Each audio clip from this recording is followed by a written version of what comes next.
آپ نے نقاب کیسے اسٹارٹ کیا؟ سو اس کے پیچھے ایک بڑی سویٹ سی جرنی ہے میری. میرے فیملی میں سب سارے حجاب نقاب کرتے تھے شروع سے. میں حجاب کرتی تھی آن اینڈ آف, بٹ میری مدر چاہتی تھی کہ ظاہر میں پراپر حجاب مطلب بایا حجاب وغیرہ کروں, but my father was quite kind in it کہ انہوں نے کہا کہ نہیں بھی زبردستی نہیں کرنی, جب وہ چاہے گی تب کرے گی. اس سب کے پیچھے بیک اسٹوری یہ ہے کہ میرے مائنڈ میں کیا چل رہا تھا. میرے مائنڈ میں یہ تھا کہ کہیں میں بھی اگر ہم نقاب کریں گے تو, جو کہ غلط بات ہے, لیکن مجھے یہ تھا کہ شاید میں پیچھے رہ جاؤں گی because I wanted to go into professional field. اور مجھے تھا کہ مطلب کوئی گائیڈنس پراپر نہیں تھی میرے لیے. میری فیملی میں جو کر رہے تھے وہ کہیں نہ کہیں اس طرح کیری نہیں کر رہے تھے اپنی پروفیشنل لائف کے ساتھ. مجھے یاد ہے پنجاب کالج کی میں اسٹوڈنٹ تھی, سیکنڈ ایئر تھا, فزکس کی میم تھی میری, میم نجمہ. وہ حجاب کرتی پراپر شرعی پردہ. سو مجھے یاد ہے کہ ہم کلاس لے رہے تھے اور کوئی میل ٹیچرز آئے اینڈ کچھ ان سے کام تھا, اینڈ انہوں نے اتنے اچھے طریقے سے ہینڈل کیا ود حجاب اینڈ نقاب on it. So I was so surprise and I was like wow, مطلب ہم ایسے کر سکتے ہیں.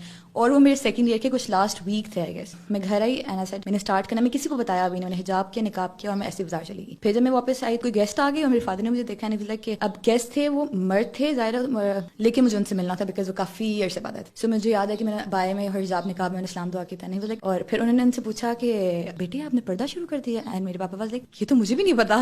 تو یہ ان کے لیے اتنا سرپرائزنگ تھا. اور الحمد للہ وہ دن اور آج کا دن ہے. I am on it.